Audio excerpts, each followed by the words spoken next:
సవాల్ చేస్తా ఉన్నాం.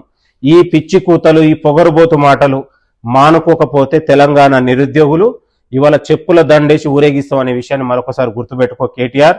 ఇవాళ నిరుద్యోగుల్ని ఉద్యోగాలు ఇచ్చినాం, ప్రభుత్వ విద్యను పెద్దపీట చేసినాం. ఇవాళ ఆరుట్ల లాంటి స్కూళ్లను తెలంగాణలో మొత్తం కూడా ప్రభుత్వ స్కూళ్లు ఉండాలనేది ముఖ్యమంత్రి గారి యొక్క ఆలోచన. నాణ్యత కూడిన విద్యను అందిస్తే విద్యార్థులకు ఒక స్కిల్ పెరుగుతుంది, విద్యా ఉపాధి అవకాశాలు పెరుగుతాయి అనేది ముఖ్యమంత్రి గారి యొక్క ఆలోచన. కాబట్టి నీ ఆయంలో ఏమైనా దాచుకోవడం తప్ప నీకు తెలిసింది ఏం లేదు. ఫామ్ హౌస్ లో పడుకోవడం తప్ప నీకు తెలంగాణ విద్యార్థుల భవిష్యత్తు నీకు ఎక్కడ పట్టింది? నిరుద్యోగుల ఉద్యోగాల భర్తీ ఎక్కడ పట్టింది? ఇవాళ నీతులు మాట్లాడుతా ఉన్నావు, నాకు అర్థం కాకడుతా. ఇవాళ నిరుద్యోగులు ఉన్నటువంటి చచ్చిపోయినటువంటి నిరుద్యోగులు ఏలన చేసినటువంటి దుర్మార్గుడు కదా నువ్వు కూడా మాట్లాడితే ఎట్లా కేటీఆర్ నేను అనేది? ఏ 10 ఏళ్లలో నువ్వు నిరుద్యోగ యువతకు, తెలంగాణ యువతకు, ప్రభుత్వ విద్యకు, యూనివర్సిటీ విద్యకు నువ్వు చేసిన ప్రణాళిక ఏందో ఒక్కటనే చెప్పు. తెలంగాణ యువత తరపున మేము అడుగుతున్న ఒక్కటనే చెప్పు. ఇలాంటి దగులుబాజీ మాటలు, ఈ చిల్లర మాటలు కేటీఆర్ మానుకోవాలి. తెలంగాణ యువత నిన్ను తరిమి కొట్టే రోజు దగ్గరలో ఉన్నదనే విషయాన్ని మరొకసారి గుర్తుపెట్టుకో. తెలంగాణ విద్యార్థులారా, నిరుద్యోగులారా, ఇలాంటి కేటీఆర్ లాంటి అహంకారపూర్తిని, పొగరబోతుని, ఈ గాడిదను తరిమి కొట్టాల్సిన బాధ్యత తెలంగాణ యువత పైన ఉందని కూడా ఈ సందర్భంగా గుర్తు చేస్తూ, మీకోసం తెలంగాణ యువత భవిష్యత్తు కోసం మన ముఖ్యమంత్రి గారు ఉన్నారు. ఇలాంటి అవినీతి పరుడు, అక్రమాలకు పాల్పడినటువంటి మాజీ మంత్రి కేటీఆర్ లాంటి మాటల్ని విని మీరు మోసపోవద్దు.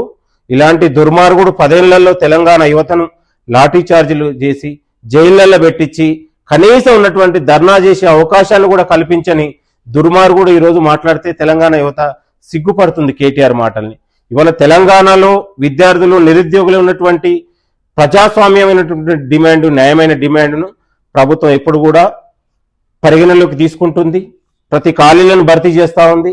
తెలంగాణలో మీరు వయోపరిమితి, పదవి విరమణ చేసినటువంటి ఇవాళ ఉద్యోగులతో ప్రభుత్వాన్ని మీరు నడిపితే ఇవాళ నిరుద్యోగులకు ఉద్యోగాలు ఇచ్చి ప్రభుత్వం నడిపిస్తూ ఉందనే విషయాన్ని మరొకసారి గుర్తు చేసుకోవాలి. తెలంగాణ రాష్ట్రంలో ముఖ్యమంత్రి రేవంత్ రెడ్డి గారు అధికారం వచ్చిన తర్వాత ఇవాళ ప్రభుత్వ విద్యను అభివృద్ధి చేయగలిగినాం, యూనివర్సిటీ విద్యను అభివృద్ధి చేయగలిగినాం, నిరుద్యోగులకు ఉద్యోగాలు ఇవ్వగలిగినాం, ఇవాళ పిల్లలకు కాస్మోటిక్ ఛార్జీలు పెంచగలిగినాం, ఇవాళ సన్న బియ్యం ఇవ్వగలిగినాం, పిల్లలకు సకాలంలో క్వాలిటీ కూడినటువంటి ఇవాళ సీఎం కిట్ని ఇవ్వగలిగినాం. ఇలా 1 కాదు 2 కాదు చెప్పుకుంటూ పోతే 100 రకాలు ఉన్నటువంటి కార్యక్రమాలను మేము అభివృద్ధి చేయగలిగినాం. బట్ ముఖ్యమంత్రి గారికి ప్రభుత్వ ఉన్నటువంటి విద్యాశాఖ మంత్రి తన దగ్గర పెట్టుకొని ఆయన కూడా ఒక ప్రభుత్వ పాఠశాలలో చదువుకున్నటువంటి పరిస్థితి నుంచి వచ్చింది కాబట్టి ఆ విద్యార్థుల బాధలు తెలుసు. నువ్వు పేమెంట్ కోటాలో ఎన్ఆర్ఐ సీటు కొనుక్కొని అమెరికాలో దొంగచాటున పోయినట్టు నువ్వు కూడా ఇవాళ తెలంగాణ విద్యార్థుల భవిష్యత్తు తెలియదు, బాధలు తెలియవు, వాళ్ళ కష్టాలు తెలియవు. ఇవాళ పేమెంట్ కోటాలో పోయి ఎక్కడో గుంటూరులో విజ్ఞాన కాలేజీలో చదువుకొని అక్కడి నుంచే నువ్వు దొంగసాటుగా దొంగ మేమోలు తీసుకొని ఫారెన్ పోయినటువంటి దుర్మార్గుడివి. తెలంగాణ విద్యార్థుల బాధలు నీకు తెలియవు కేటీఆర్. కాబట్టి ముఖ్యమంత్రి గారి పైన విమర్శలు చేసేటప్పుడు కాస్త ఆచితూచి మాట్లాడితే బాగుంటది. లేకపోతే నిన్ను తెలంగాణ విద్యార్థి లోకం, నిరుద్యోగ లోకం తరిమి కొట్టే రోజులు కూడా దగ్గరలో ఉన్నాయనే విషయాన్ని మరొకసారి గుర్తు చేస్తూ థ్యాంక్ యూ, నమస్తే. Subscribe us and press the bell icon for more interesting updates.